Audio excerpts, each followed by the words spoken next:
Hello everyone, we are Group 16 and our group consists of myself, Carissa, Jiakai, Meishuan and Wayne. So we will now be presenting our machine learning group assignment. The project that our group has decided on is the Costa Rican household poverty level prediction. So this is the table of contents for our project. So I'll start off with the introduction. So I'll start by talking about the background for our project.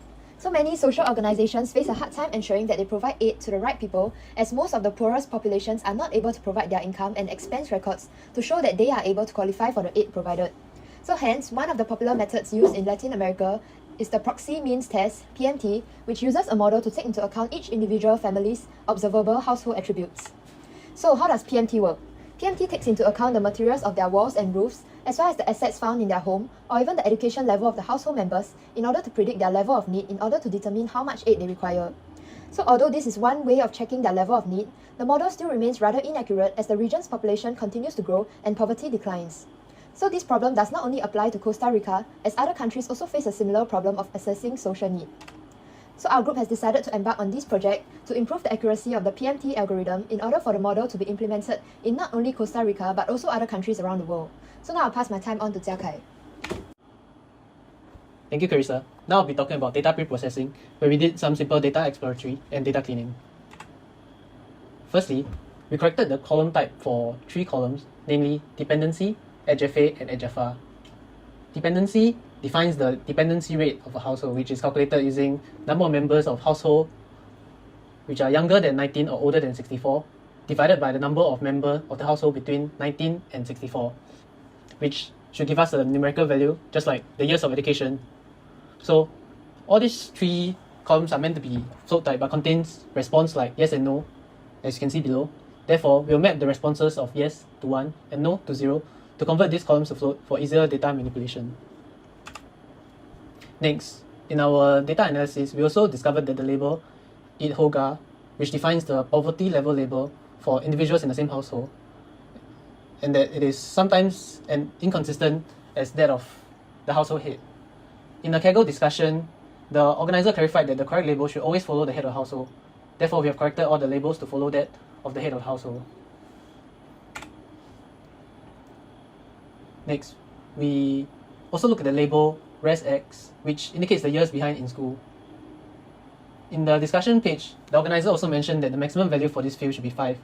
Therefore, we amended all outliers with the value above 5 to be 5. In the next part of our data exploratory, we have identified missing value in the following columns. First, we'll start with ResX, which defines the number of years behind in school for age 7 to 19. During our data exploration, we observed that the age of people without missing values is between the age of 7 to 17, whereas for individuals who are missing these values, they have an average age of 39, which is out of the range of the age for the variable collected.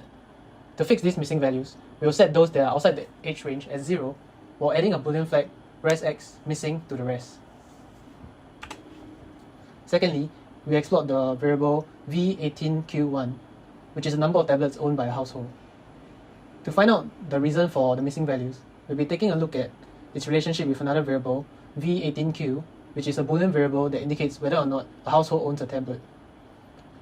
Upon exploration, we can observe that for every missing entry of V18Q1, the value for V18Q is 0, as the household does not own a tablet. Therefore, we can simply fill the missing value with 0. Third, we investigated the variable V2A1, which defines the monthly rent payment. To understand why some values are missing, we decided to take a look at a closely related variable, TPOVV, which defines the ownership status of their place of residence. Below, you can see the plot of the type of ownership status against the missing monthly rent payment. Based on the plot, we can observe that almost all rows missing monthly rent payment are from individuals that own their house. Therefore, we can safely assign the value of V2A1 to be 0 for those individuals.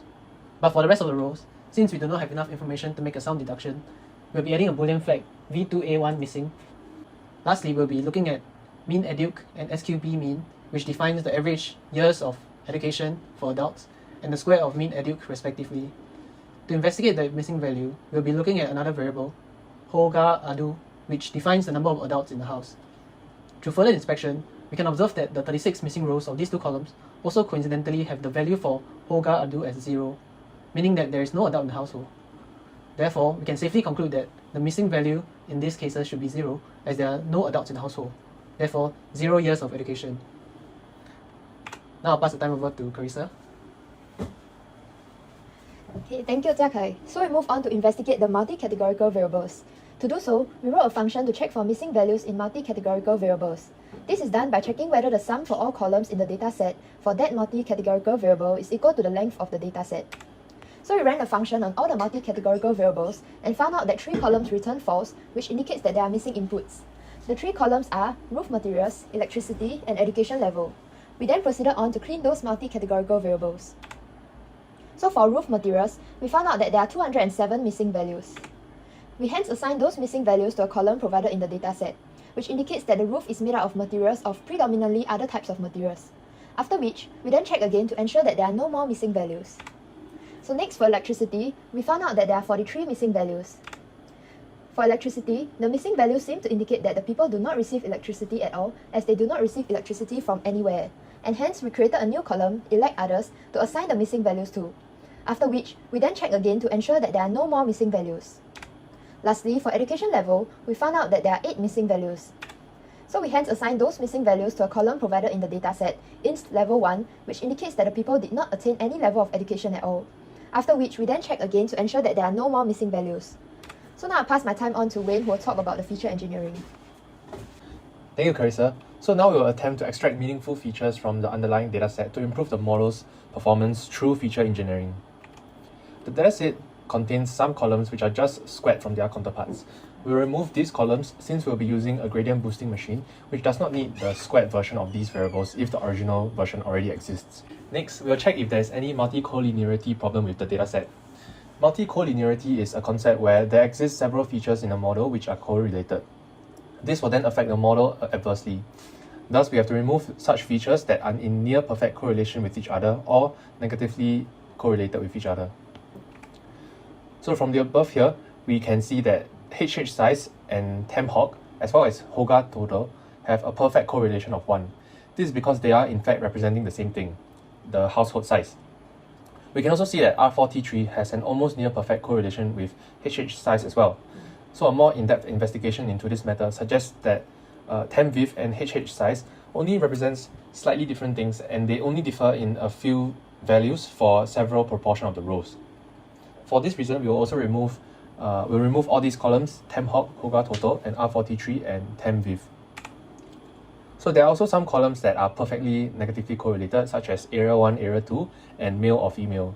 So as such, we can see here if an individual is a male, means they are not a female. So as such, we'll remove such columns, area 2 and the female column. Lastly, there are also some features that can be represented as ordinal variables to improve the model. For example, features representing the quality of the home's walls, roofs, and floors seem to be ordinal rather than categorical. This is because good is better than regular and regular is better than bad. So we can actually represent bad as 1, regular as 2, and good as 3. Therefore, we'll change them into one column and drop the variables. And finally, we can also do the same thing with education levels, since the level of education also goes up in an ordinal fashion. Thanks, Wayne. Now I'll be talking about automated feature engineering. Next, in our project, we did 2 different types of feature engineering. The first one has been discussed by Wayne. The second one will be on using feature tools. It is a library that enables the automated creation of new features using primitives. It really shortened the feature creation process. These are the methodology behind them. Next, first we make sure that our dataset features are of the correct variable types. Next, we create an entity set that holds the relationship between the individual and household features. This relationship allows us to create new deep features by aggregating individuals in each household. The table shows example of features created.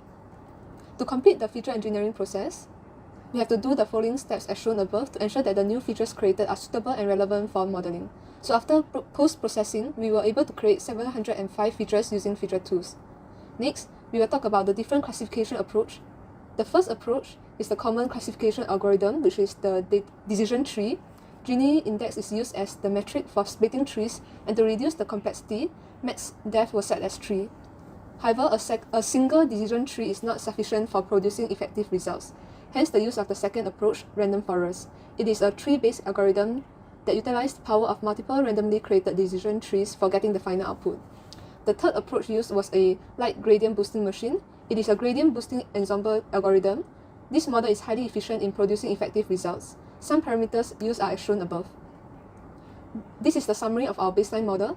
In all our models, we have used 5-fold cross-validation to ensure that the results obtained are less biased and more consistent. The evaluation metric used is the macro F1 score, which is the same metric used in the Kaggle submission. Moving on to feature selection. Next. We will perform feature selection to reduce our number of features to see if we can improve the performance of the model. We will look at the feature importance ranking and also apply recursive feature elimination to get the desired number of features left. A higher score means that the specific feature will have a larger effect on the model. Some common features that have the high importance in all models are different derivatives of age and education level.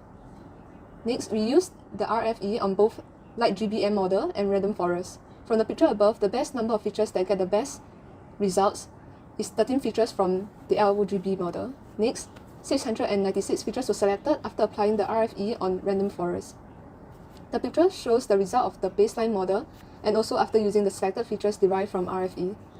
So the abbreviation NF refers to the model using the new features after RFE. So with the RFE, both the random forest and LGBM model improved. The final model chosen was the LGBM model using the 696 features derived from random forest. It produced the highest CV mean and a small standard deviation. This is the Kaggle result. We are ranked 33 out of 617 participants. So now I'll pass my time to Wayne to talk about the challenges and conclusion faced. Thanks, Mei Xuan. So for many of us, this project was our first exposure to the field of machine learning. As a result, we encountered some challenges throughout the process. In this section, we will list some of the problems we faced and how we attempted to overcome them. So the first problem we encountered was that the datasets provided by the Kaggle competition seemed to be dirty data.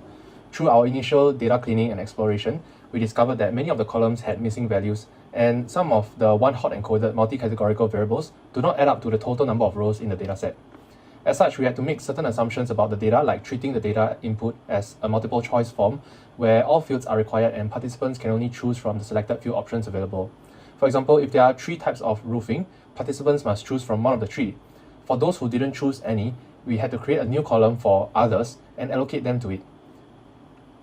Next, even though the dataset only contained 33,000 rows of data, after feature engineering, the dataset actually amounted to 800 features from the original 143 features, and this is around 8 times more features than before. So here we came into some runtime constraints whereby the time taken to train the model is very time consuming and resource draining on the computer.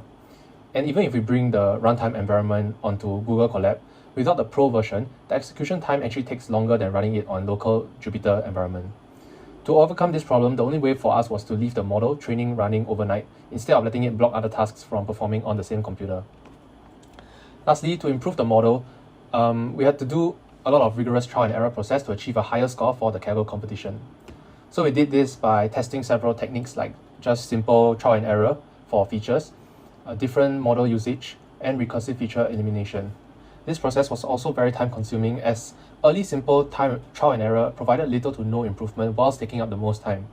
Then we decided to use an automated machine learning technique to eliminate less important features, which is the recursive feature elimination, which gave the highest improvement in the model whilst taking up the least time. We also had to consider not to overfit the model when improving the train set just to fit the test set. So those were the challenges faced. In conclusion, there were many lessons learned as an outcome of this project. For this Kaggle competition, our team went through the entire analytical process of data cleaning, exploration, feature engineering, model training, and deployment. So, what did we learn? Through data cleaning and the exploration process, we learned that it was actually the most tedious process out of all and required everyone's efforts to come up with the clean data which was suitable for the model training. The first step process was very important as further steps down may be affected if the cleaning was not properly done. Then, with feature engineering, we learned that it is a key step towards achieving a good model performance. When we design artificial features into the model, we are able to extract important information that may not be available as well as filter out features of less importance. Finally, for model training and the deployment, we learned that some of the complex machine learning algorithms require both immense CPU and memory resources. Not to mention the fact that our data set is still relatively small. If we scale up to much larger data sets, having a strong enough computer is important towards achieving results in a timely manner, and a professional environment may be needed in this aspect. With that, that's all for our conclusions, and we thank you for your time.